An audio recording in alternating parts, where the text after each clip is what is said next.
നമ്മൾ വെനസ്വേലയിലേക്ക് പോവുകയാണ്. വെനസ്വേലയുടെ വലിയ ദുഃഖം നമ്മൾ ഇന്നലെ കണ്ടതാണ്. ഇരട്ട ഭൂചലനത്തിൽ മരിച്ചവരുടെ എണ്ണം കൂടുന്നു. 188 ആയിരിക്കുകയാണ്.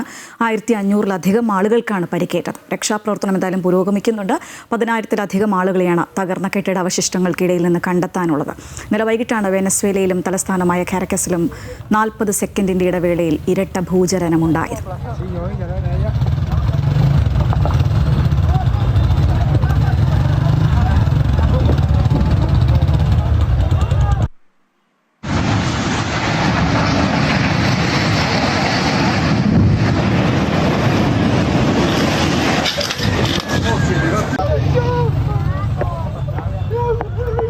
കൂടുതൽ വിവരങ്ങളുമായി ന്യൂസ് ഡെസ്കിൽ നിന്ന് ഐശ്വര്യ അറസ്റ്റ് ചെയ്യുകയാണ്. ഐശ്വര്യ, ദൃശ്യങ്ങളിൽ നിന്ന് നമുക്ക് വ്യക്തമാണ് ആ ദുരന്തത്തിൻ്റെ ഒരു വ്യാപ്തി എത്രത്തോളം ഉണ്ട് എന്നുള്ളത്. സ്വാഭാവികമായും മരണസംഖ്യ അതുകൊണ്ട് തന്നെ കൂടുകയാണ്. പക്ഷേ വെനസ്വേലയുടെ ഒരു ദുഃഖമെന്ന് പറയുന്നത് ആശുപത്രികളടക്കം തകർന്നിരിക്കുന്നു. അതുകൊണ്ട് ഈ പരിക്കേറ്റവരെയൊക്കെ ചികിത്സയ്ക്കായി കൊണ്ടുപോകുക എന്ന് പറയുന്നത് ശ്രമകരമായി തീരുകയാണ്. മൊത്തത്തിൽ ഇപ്പോൾ നമുക്ക് കിട്ടുന്ന ഏറ്റവും പുതിയ വിവരങ്ങൾ എന്തൊക്കെയാണ്? ഇപ്പോൾ നിലവിലൊരു കണക്ക് പ്രകാരം 188 അല്ല 235 ആയിരിക്കുകയാണ് മരണസംഖ്യ. ഇത് ഔദ്യോഗിക കണക്കാണ്. അതായത് 1500-ലധികം ആളുകൾക്ക് പരിക്കേൽക്കുകയും 10,000-ലധികം ആളുകളെ കണ്ടെത്താനുമുണ്ട്. വെനസ്വേലയിൽ ഇന്നലെയാണ് ഇരട്ട ഭൂചലനം ഉണ്ടായത്. ആദ്യത്തെ ഭൂചലനം 7.2 തീവ്രത രേഖപ്പെടുത്തിയപ്പോൾ രണ്ടാമത്തെ ഭൂചലനം 7.5 തീവ്രതയാണ് രേഖപ്പെടുത്തിയത്.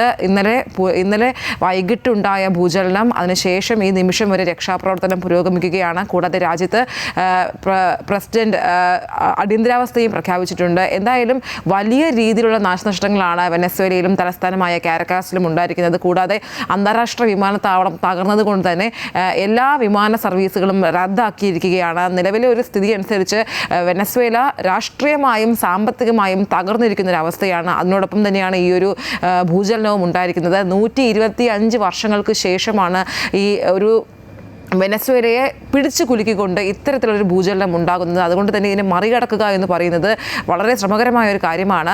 അമേരിക്കയും വെനസ്വേലയും രണ്ട് തട്ടിൽ നിൽക്കുന്ന രാജ്യങ്ങളായതുകൊണ്ട് തന്നെ, പക്ഷേ ഈ ഒരു ഭൂചലനം ഉണ്ടായ സമയത്ത് അതെല്ലാം മറന്നുകൊണ്ട് എല്ലാ സഹായങ്ങൾ വാഗ്ദാനം ചെയ്തുകൊണ്ട് ട്രംപ് രംഗത്തെത്തിയിട്ടുണ്ട്. ഇപ്പോൾ $150 മില്യൺ സഹായിക്കാമെന്ന് പറഞ്ഞുകൊണ്ട് ട്രംപ് രംഗത്തെത്തിയിരിക്കുന്നത്. ഇത് ട്രൂത്ത് സോഷ്യൽ മീഡിയയിലൂടെയാണ് അദ്ദേഹം വ്യക്തമാക്കിയിരിക്കുന്നത്. കൂടാതെ ഈ പ്രതിരോധ വകുപ്പിൻ്റെ കീഴിലുള്ള വിമാനങ്ങളൊക്കെ വിട്ടുകൊടുക്കാമെന്നും പറഞ്ഞിട്ടുണ്ട്. ഈ മെഡിക്കൽ കൂടാതെ തന്നെ മറ്റ് രക്ഷാപ്രവർത്തനങ്ങൾക്കായാണ് ഈ വിമാനം ഉപയോഗിക്കാൻ സാധിക്കുക. കൂടാതെ മറ്റ് ലോകരാഷ്ട്രങ്ങളും എല്ലാ സഹായങ്ങളും വാഗ്ദാനം ചെയ്തുകൊണ്ട് മുന്നിലെത്തിയിട്ടുണ്ട്.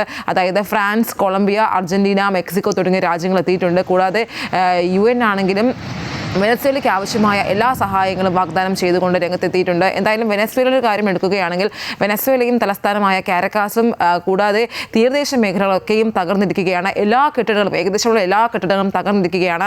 കൂടാതെ ഏകദേശം പാതി തകർന്ന നിലയിലുള്ള കെട്ടിടങ്ങളും അപകട ഭീഷണി നേരിടുകയാണ്. അതുകൊണ്ട് തന്നെ ഈ ബഹുനില കെട്ടിടങ്ങൾ തകർന്നത് കൊണ്ട് തന്നെ ഇതിനകത്ത് നിന്ന് ആളുകളെ കണ്ടെത്തുക, രക്ഷാപ്രവർത്തനം എന്ന് പറയുന്നത് വളരെ ബുദ്ധിമുട്ടേറിയ ഒരു കാര്യമാണ്. കൂടാതെ എത്ര പേരെയാണ് കണ്ടെത്താനുള്ളത്, എത്ര ജീവനുകളാണ് നഷ്ടമായിട്ടുള്ളത് എന്ന കണക്കുകളൊക്കെയും ഇനിയും പുറത്തു വരാനുണ്ട്. നിലവിലെ ഔദ്യോഗിക കണക്കുകൾ പ്രകാരം 235 ജീവനുകളാണ് നഷ്ടമായിരിക്കുന്നത്. നമുക്കറിയാം ഇന്നലെയാണ് ഈ ഒരു ഭൂചലനം ഉണ്ടാകുന്നത്. ഇന്നലെ എന്ന് പറയുന്നത് വെനസ്വേലയിൽ ദേശീയ അവധിയാണ്. അതുകൊണ്ട് തന്നെ ഭൂരിഭാഗം ആളുകളും അവരവരുടെ വീടുകളിൽ തന്നെ തുടരുന്നൊരു സ്ഥിതിയാണ് ഉണ്ടായിരുന്നത്.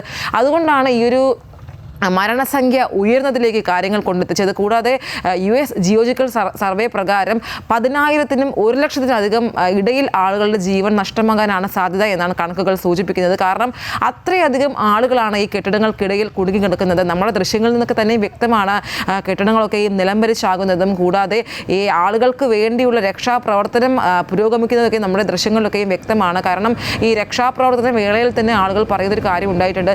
എവിടെയൊക്കെയോ രക്ഷിക്കണേ എന്നുള്ള നിലവിളികളൊക്കെയും കേൾക്കുന്നുണ്ട്. പക്ഷേ രക്ഷപ്പെടുത്തുക എന്ന് പറയുന്നത് ശ്രമകരമായ ഒരു കാര്യം തന്നെയാണ്.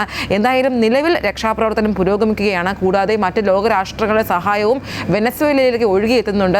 ഇനി ഈ കുടുങ്ങിക്കിടക്കുന്ന ആളുകളെ രക്ഷപ്പെടുത്തുക. കൂടാതെ ഈ കെട്ടിടങ്ങളൊക്കെയും തകർന്നത് കൊണ്ട് തന്നെ നിരവധി ആളുകളാണ് തെരുവിൽ അഭയം പ്രാപിച്ചിരിക്കുന്നത്. കാരണം അവരുടെ വീട് നഷ്ടമായി, കൂടാതെ ബന്ധുമിത്രാദികളൊക്കെയും നഷ്ടമായി, എല്ലാം നഷ്ടപ്പെട്ട് ജനങ്ങൾ തെരുവിൽ ഇറങ്ങി നിൽക്കുന്നൊരവസ്ഥയാണ്. കൂടാതെ വൈദ്യുതി, ഇന്ധന, ഗ്യാസ് വിതരണമൊക്കെയും റദ്ദാക്കിയിരിക്കുകയാണ്. കാരണം എല്ലാം തകർന്നിരിക്കുന്ന ഒരു അവസ്ഥയിൽ ഇത്തരം ഒരു കാര്യങ്ങളിലേക്കും കൂടി ഈ ഒരു വിതരണം പുനഃസ്ഥാപിച്ചു കഴിഞ്ഞാൽ മറ്റൊരു രീതിയിൽ അപകടം ഉണ്ടാകുമെന്ന് കണക്ക് കൂട്ടിക്കൊണ്ട് ഈ ഒരു വിതരണവും നിലച്ചിരിക്കുകയാണ്. അക്ഷരാർത്ഥത്തിൽ ജനങ്ങളുടെ ഒരു ജീവിതം ഇപ്പോൾ സ്തംഭിച്ചിരിക്കുന്ന ഒരു അവസ്ഥയിലാണ് വെനസ്വേലയിലുള്ളത്. ശ്രീജ, തീർച്ചയായും ഐശ്വര്യ സൂചിപ്പിച്ചതുപോലെ വെനസ്വേലയിലെ ഇരട്ട ഭൂചലനത്തിൽ മരിച്ചവരുടെ എണ്ണം കൂടിക്കൊണ്ടിരിക്കുകയാണ്. കാരണം നമ്മൾ ഈ വാർത്ത ഇപ്പോൾ തുടങ്ങിയപ്പോൾ തന്നെ 188 എന്നാണ് മരണസംഖ്യ പറഞ്ഞത്. പക്ഷേ ഐശ്വര്യ വന്നപ്പോൾ അത് തിരുത്തുകയാണ് ഉണ്ടായത്. 235 ആയിരിക്കുന്നു. മരണസംഖ്യ കൂടിക്കൊണ്ടിരിക്കുന്നു. കാരണം അത്രത്തോളം തീവ്രമായൊരു ഭൂചലനം വെനസ്വേലയെ ആകെ പിടിച്ചുലച്ചിരിക്കുകയാണ്.